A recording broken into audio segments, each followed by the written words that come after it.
E estamos começando o programa Diana Zortica desta semana. E mais uma vez nós, aqui na Câmara Municipal de Vereadores, uma entrevista, um bate-papo muito descontraído também, de muita informação, com o presidente Walter Nagelstein, que é também vereador, e está fazendo muito aí pela nossa cidade de Porto Alegre. Então acompanhe que o programa está começando agora para vocês.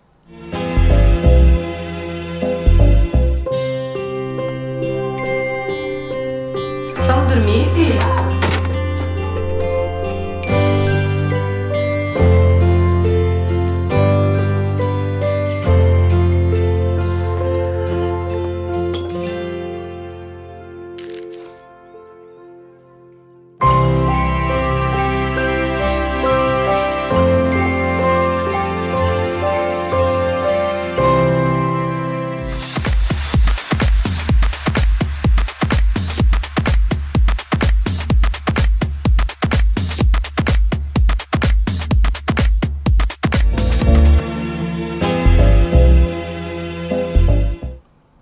Olha só, estamos novamente aqui na Câmara Municipal de Vereadores de Porto Alegre e eu vou ter a honra de entrevistar novamente, nosso presidente, também vereador, Walter Nagelstein, Walter, prazer enorme ter você novamente no programa e cheio de honrarias ainda, essa semana recebendo uma medalha maravilhosa, uma honraria muito especial.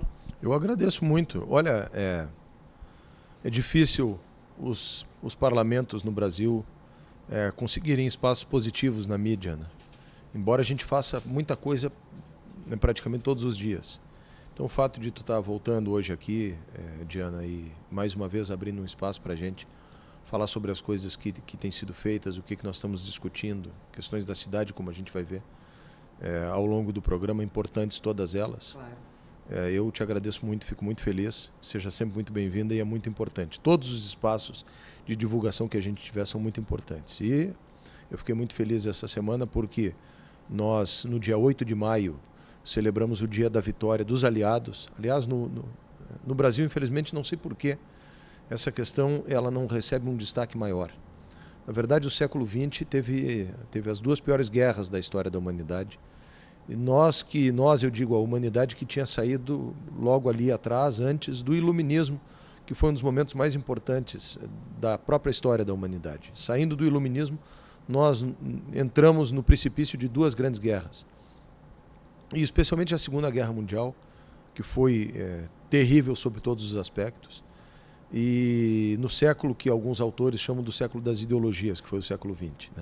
E que contrapôs ali naquele momento três grandes ideologias. O nazismo, com a sua face mais perversa dentro dessa ideologia, que era o racismo, que era a ideia de uma raça superior, e a ideia de que as outras raças eram subhumanas e que, portanto, poderiam ser tratadas com absoluta falta de dignidade ou mesmo eliminadas, como foi o caso dos judeus, que foram escolhidos por Hitler e pelo pensamento nazista como um inimigo comum a ser eliminado, na verdade, mas não só os judeus, deficientes físicos, deficientes mentais, opositores políticos, ciganos e, enfim, todos que não estivessem de acordo com aquela corrente de pensamento foram simplesmente eliminados, das formas mais perversas possíveis. E o mundo se dividiu em duas perspectivas, o mundo ocidental, mas isso se espalhou por todo o planeta, na verdade, porque nós tivemos o teatro de operações lá do Oriente, com o Japão envolvido, compondo o eixo, junto com a Alemanha e com a Itália, e todos os mortos e tudo mais. E no dia 8 de maio, então, se celebra o Dia da Vitória contra o nazifascismo. Em todos os países que tiveram participação na guerra, isso é bastante lembrado. E o Brasil teve um contingente muito significativo. Foram mais de 25 mil brasileiros que foram para a Itália lutar. Tiveram uma participação heróica na Itália. E, inclusive, estávamos fazendo uma exposição aqui na própria Câmara de Vereadores com o acervo do Brigadeiro Nero Moura. É durante a Segunda Guerra Mundial que nasce a Força Aérea Brasileira. E nós trouxemos essa exposição para cá. Fizemos tudo isso. E eu fui homenageado na parada lá, na formatura que se faz no Monumento Expedicionário, ali na José Bonifácio, em frente ao Colégio Militar, uma medalha, que é a medalha alusiva ao Dia da Vitória. Fiquei muito agradecido, muito honrado, porque essa medalha é alusiva a pessoas que tenham prestado também importantes serviços às Forças Armadas, especialmente na memória e no reconhecimento dessa data tão importante. Merecido, parabéns, né? Obrigado, muito obrigado, fiquei muito feliz também. Aliás, você, né, tá fazendo assim tá tendo um destaque muito grande também na política, aqui pela nossa cidade também, não é, Walter? E outra vez que a gente conversou, você estava para fazer a doação de alguns carros, né? Para as forças, né? Para a brigada. Para a segurança pública. Para a segurança pública, exatamente. Exato, E foi feito isso, né? Você falou e foi feito, eu acompanhei também as postagens, né? Eu assumi 4 compromissos aqui no meu discurso de campanha, que era, na verdade, uma espécie de planejamento estratégico da minha gestão. Inovar, fiscalizar, dialogar e agir. As pessoas não podem ficar paradas esperando que o poder público faça as coisas. Um dos grandes problemas que eu acho que há na sociedade brasileira, de um modo geral, é a falta de compromisso, de comprometimento com as coisas. E nesse comprometimento eu falo no tempo das coisas. Um empreendedor que, por exemplo, tem um programa como o teu e precisa ter licenças, às vezes vai lá, fica 1 mês, 2 meses e parece que para quem está atrás de um guichê, atrás de um balcão, esse tempo não faz diferença, esse tempo faz muita diferença. Então, dentro do propósito de inovar, nós também queríamos fazer algo que eu acredito que está em sintonia com o desejo da população, que é diminuir o tamanho das estruturas, que é tornar as estruturas mais simples, mais singelas e de acordo com aquilo que se deseja, ser econômico com o recurso que é finito, que é o recurso público, que é o dinheiro que vem dos impostos, e fazer sinergias, e fazer com que esse dinheiro ele renda mais. Circule também, né? O que nós fizemos? Nós identificamos que a Câmara tinha uma frota que não era para atender os vereadores, era para atender a estrutura da Câmara, que 50% dela poderia ser desmobilizada. Eu procurei o prefeito, ofereci isso a ele, conversei com o secretário da Segurança, acertamos que esses carros seriam importantes para equipar a Guarda Municipal e assim foi feito. Nós doamos esses carros para a Guarda Municipal, que hoje estão sendo alocados nessa complementariedade que a Guarda Municipal está fazendo da segurança da cidade. A segurança ela está a cargo, por força legal, da Brigada Militar e da Polícia Civil, complementarmente das outras polícias, da Polícia Federal naquilo que é a atribuição da Polícia Federal, da Polícia Rodoviária Federal naquilo que é a atribuição da própria, o Exército Brasileiro e as Forças Armadas naquilo que a lei determina também, que são as operações de garantia da lei e da ordem, como está acontecendo no Rio de Janeiro e acontece em alguns outros locais, e mais recentemente há um clamor social de que os municípios participem mais dessa questão. É complexo porque, na verdade, falta recurso para os municípios para eles assumirem mais esse encargo. Mas é preciso que se faça isso e é preciso, inclusive, que se mude a distribuição dos recursos federais para que haja mais possibilidade dos recursos chegarem nos municípios, para os municípios melhor equiparem as forças municipais, as guardas municipais, e para que se dê outras competências, como, por exemplo, a guarda poder também andar armada e poder ajudar não só no zelo e na manutenção dos espaços públicos, mas também contribuir com a Polícia Civil e com a Brigada Militar na segurança pública. Isso a gente quis fazer, a gente fez. E tem vários outros compromissos de inovação. Por exemplo, nós temos um canal, a TV Câmara, e eu agora essa semana lancei o Cine Câmara, que é para pegar todos os filmes que são premiados e que recebem recursos da Ancine e da LIC e que não são expostos na rede convencional, seja de TV, seja de cinemas, e que a gente possa, através da TV Câmara, também expor esses filmes. Então esse é um programa que está começando para valorizar a produção artística, a produção cultural aqui de Porto Alegre e do Rio Grande do Sul, através do sinal da nossa TV Câmara. Tenho feito Câmara na Rua, que é levar a Câmara de Vereadores e os vereadores para fora do Parlamento, para fiscalizar os problemas da cidade, para ver de perto os problemas da cidade, né? Nós fomos ao viaduto Otávio Rocha, estamos cobrando permanentemente solução. Fiz uma oferta ao prefeito de abrir mão de antecipação da devolução do recurso constitucional, que é o orçamento da Câmara, para que ele pudesse fazer um programa de acolhimento e retirada dos moradores de rua que estão em locais que não devem estar, mas não é simplesmente a retirada, mas em sim fazer a promoção adequada dessas pessoas a uma outra condição, mas para que a cidade seja de fato de todos e os espaços não sejam indevidamente ocupados. Também ofereci ao prefeito antecipar uma outra parcela desse recurso para ajudar a tapar os buracos das ruas. Infelizmente, o Executivo não quis nenhum desses valores, né? Nós queremos, naquilo que está ao nosso alcance, fazer sinergias, ajudar. Uma outra questão de inovação muito importante dessa gestão nossa, mas que começou na passada com o presidente Castrogildo, quando eu era vice-presidente, e segue agora, é a questão do desenvolvimento sustentável do ponto de vista do meio ambiente. Nós estamos inaugurando aqui na Câmara, na cobertura dos estacionamentos aqui do nosso pátio, unidades fotovoltaicas para geração de energia elétrica. 20% da energia que a gente vai consumir aqui na Câmara de Vereadores vai ser gerada aqui mesmo, a partir de energia solar.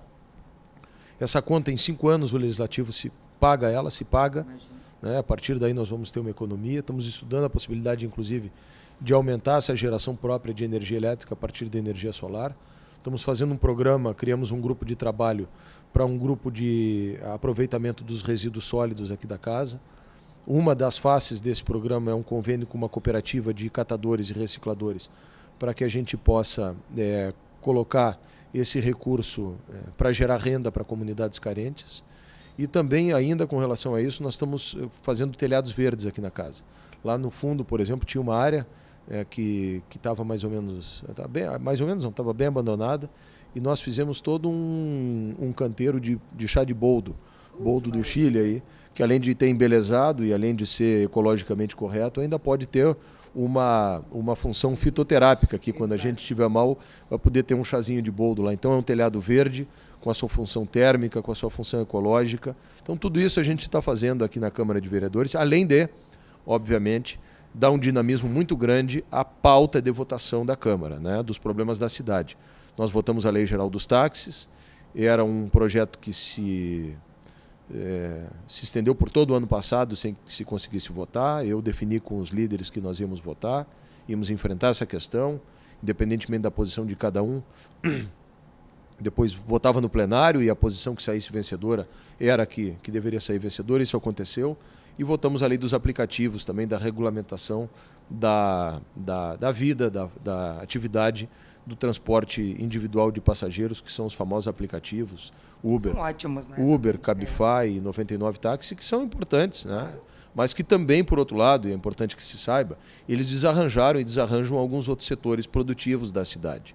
Então nós tínhamos que olhar para isso e ver de que forma, e aí é onde eu compreendo o poder do Estado, não como atrapalhando a vida das pessoas, mas fazendo às vezes uma modulação para tentar evitar que alguns fenômenos negativos possam acontecer.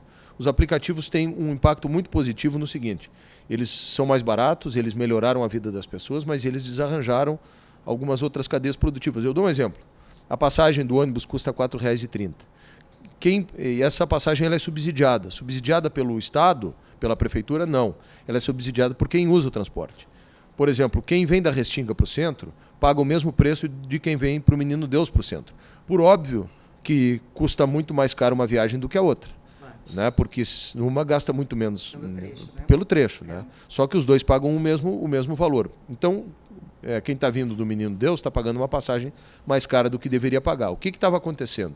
Essa pessoa, em vez de pagar os R$ 4,30 do ônibus, está chamando o Uber e está vindo por R$ 6,00 até o centro de carro, com ar-condicionado e todos esses confortos. E esse fenômeno, somado a outros tantos, está fazendo com que diminua muito o número de pessoas que são usuárias do transporte coletivo da cidade, e isso está causando também um desequilíbrio nas empresas de transporte coletivo, nas empresas de ônibus. Tudo isso é preciso ser pensado, né? E a Câmara tem a tarefa de pensar isso. Então, está aqui também para discussão o projeto da gratuidade no transporte público.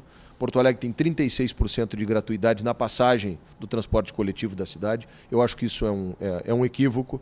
Eu acho que precisa existir gratuidade, mas a gratuidade ela deve ser uma exceção e não a regra. Para quem é que a gratuidade deve valer? A sociedade tem que discutir. Para estudantes, por exemplo, para idosos. Qual é o conceito de idoso? É o que determina o Estatuto do Idoso a partir de 65 anos ou é o que foi estabelecido em Porto Alegre, 60 anos? Qual é o critério para dar para um idoso? É o critério de renda ou simplesmente é o critério etário, da idade? Eu acharia mais justo que fosse um critério de renda, porque às vezes tem um idoso que não precisa, mas ele está usando de graça e outras pessoas estão pagando por ele. O jovem, quantas vezes ele pode usar? Ele pode usar também no final de semana, se presta para o lazer ou se presta só para a sua formação. E é preciso 36% de gratuidade ou se pode trazer para algo em torno de 15%? Essa é uma discussão que está hoje aqui na Câmara de Vereadores. Além da discussão do IPTU, da discussão do pacote dos servidores públicos e outros projetos que o prefeito mandou, e discussões que nós mesmos estamos fazendo desde o ano passado, como a do mobiliário urbano, que são as paradas de ônibus, as paradas de táxi, as plaquinhas de esquina, as placas de sinalização da cidade, as bancas de flores, as bancas de frutas, as bancas de chaveiros, as bancas de revistas, tudo isso está hoje em discussão aqui na Câmara de Vereadores. Muito trabalho pela frente, né, Walter? Mas, presidente, convido você para voltarmos logo após nosso intervalo comercial, porque o assunto é bom, né? É ótimo. Muito obrigado.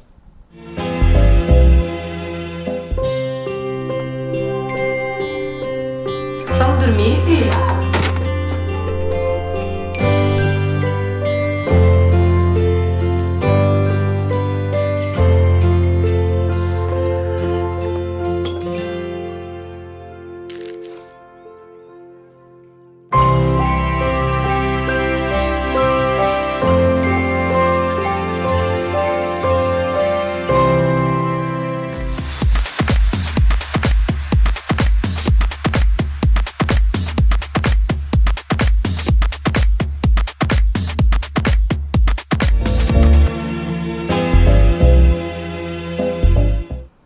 Então, voltamos aqui direto, né, do gabinete da presidência da Câmara Municipal de Vereadores, aqui no nosso presidente, além de ser uma pessoa extremamente competente, que eu admiro muito, é extremamente simpático, né, e acessível, né, Walter? Porque às vezes tem um político que vira as costas, que não se comunica direito com o público, e eu percebo você exatamente o contrário. Você faz questão de se comunicar com o público, né? Você está sempre presente. Às vezes pode ser até por uma timidez que alguém eventualmente tenha, né? Obviamente que existem pessoas arrogantes também, Claro.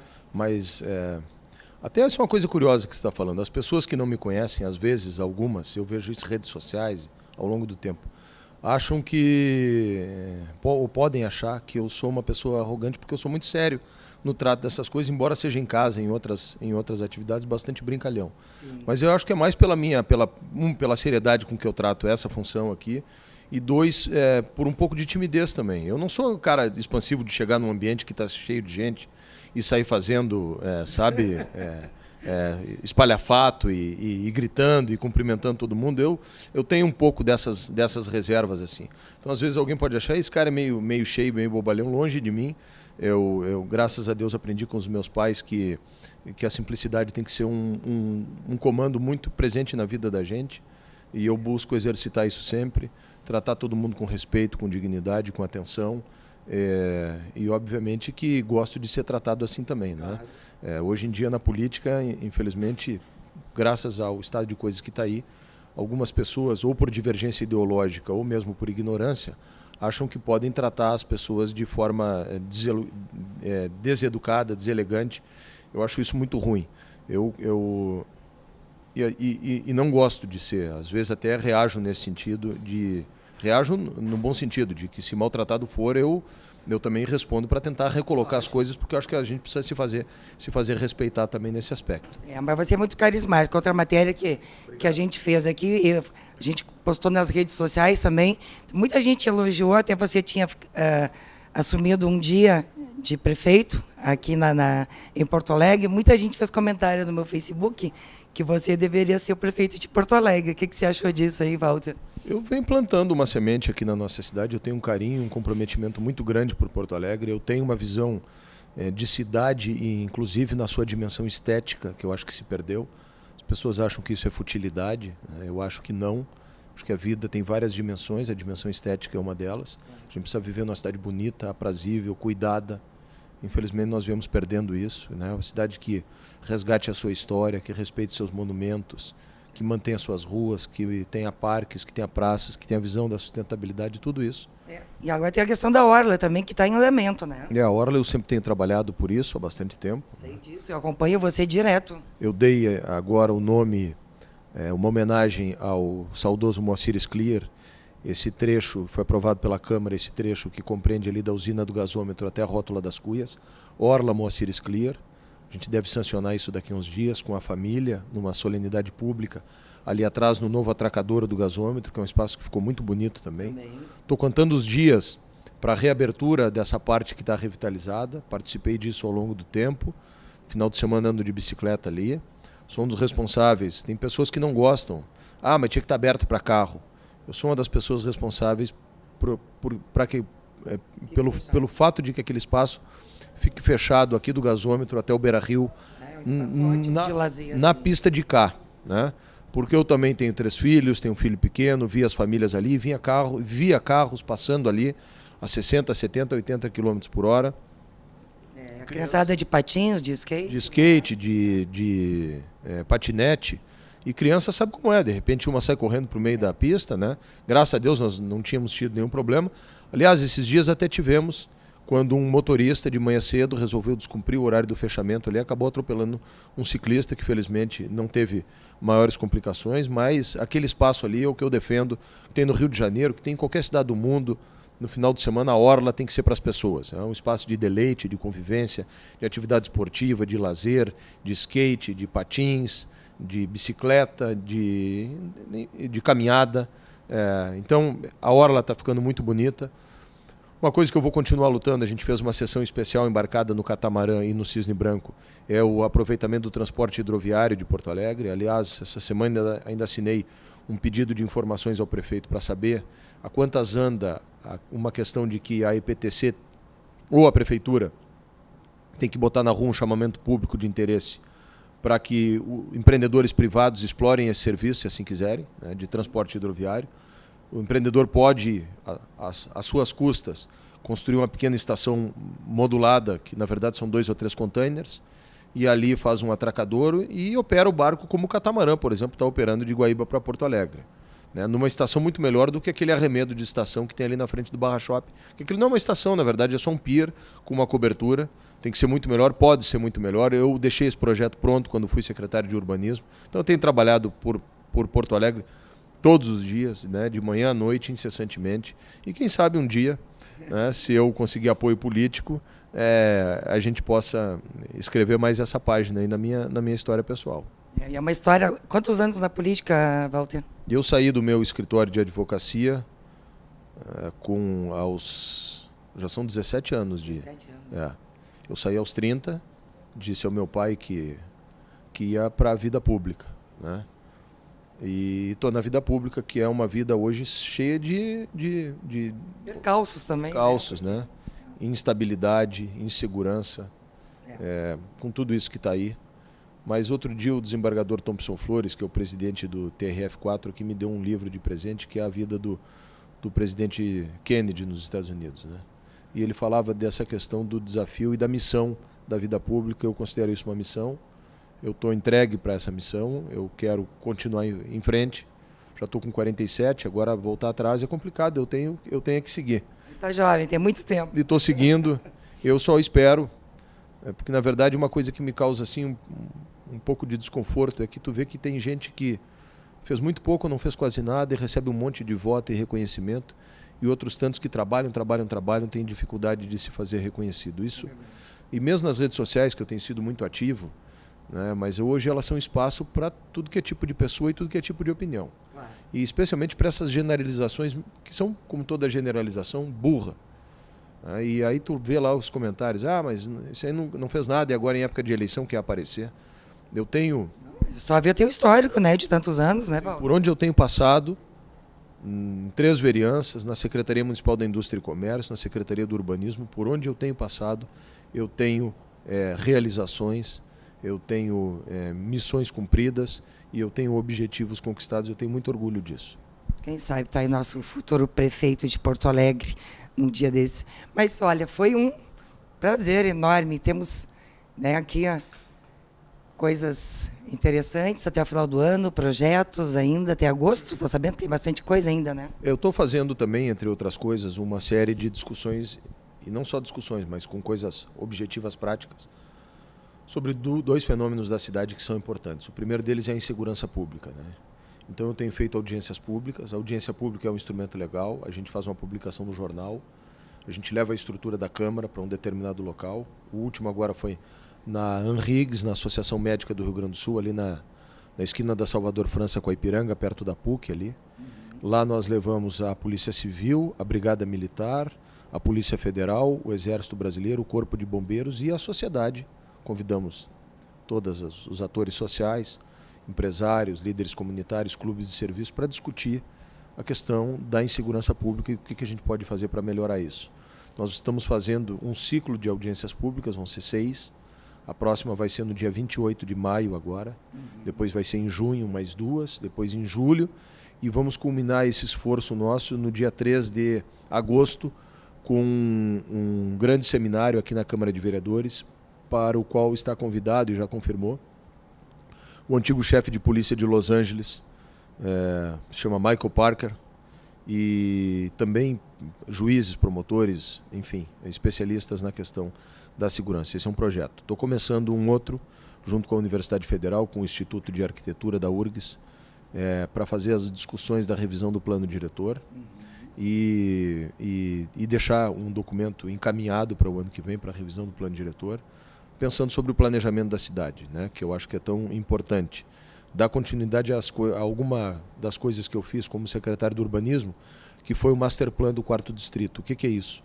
É o projeto de revitalização do 4º Distrito, que é uma região aqui da cidade que, para as pessoas compreendam, fica pegando a rodoviária por uma ponta e a avenida agora Castelo Branco de novo, até a Sertório por um lado e a Farrapos pelo outro, até a Sertório também. É um triângulo. Aquela área ali é uma área colada ao centro da cidade e que foi se degradando ao longo do tempo. Entre outras coisas, pela própria abertura da Avenida Farrapos, a gente identificou isso e fizemos todo um projeto de revitalização daquela área, inspirados no exemplo que Barcelona fez, a revitalização do Arroba 22. Deixamos isso pronto, está pronto. Infelizmente, mudou a prefeitura, o prefeito Marquesan assumiu. Eu acho que ainda não compreenderam muito bem essa questão e não mandaram para cá até hoje. Eu continuo insistindo com isso, continuo insistindo para que a gente receba esse projeto para cá do regime urbano e que a gente aprove isso ainda nesse ano. Então essas são as questões daqui. E para fora daqui, eu estou liderando um movimento político, porque acho que 2018 é um ano chave no futuro do Brasil. E eu estou propondo um movimento que se chama Movimento Brasil Direito, né? No sentido de que quem é que não quer ter uma vida direita, né? Quem é que não quer consertar as coisas? Né? Quem é que não quer conservar os bons valores? Quem é que não quer que o Brasil cresça? Que o Brasil encontre um caminho muito melhor? Que quem empreende, quem trabalha, seja respeitado, né? Que quem paga altíssimos impostos tenha segurança pública, tenha liberdade de empreender. Tenha retorno, né? Que é o mínimo. Nos outros países a gente vê as pessoas trabalhando e tendo retorno, e aqui se torna tão difícil que muitas jovens da nova geração estão querendo ir embora do Brasil para buscar outras oportunidades. Então esse movimento, eu vou mostrar aqui, ele tem um slogan, que é esse aqui. Ele tem o nome dele, se chama Movimento Brasil Direito. Tem um link para ele no meu site pessoal, lá é só botar waltern.com.br, está lá esse link. E está o manifesto desse movimento. O que nós queremos para 2018? Né? E o que nós imaginamos para o futuro do Brasil? Para onde é que vai o nosso país? Então nós estamos convidando as pessoas, em primeiro lugar, a consertar o país. E o consertar o país passa por cada uma das pessoas. A mudança é uma janela que se abre de dentro para fora. Se a pessoa não quer mudar, nada muda. Né? Então parte primeiro da pessoa, da atitude dela com o vizinho, em casa começando, né? Em casa começando, para a sua vida, para o dia a dia, no trânsito, num bom dia, num muito obrigado, num com licença.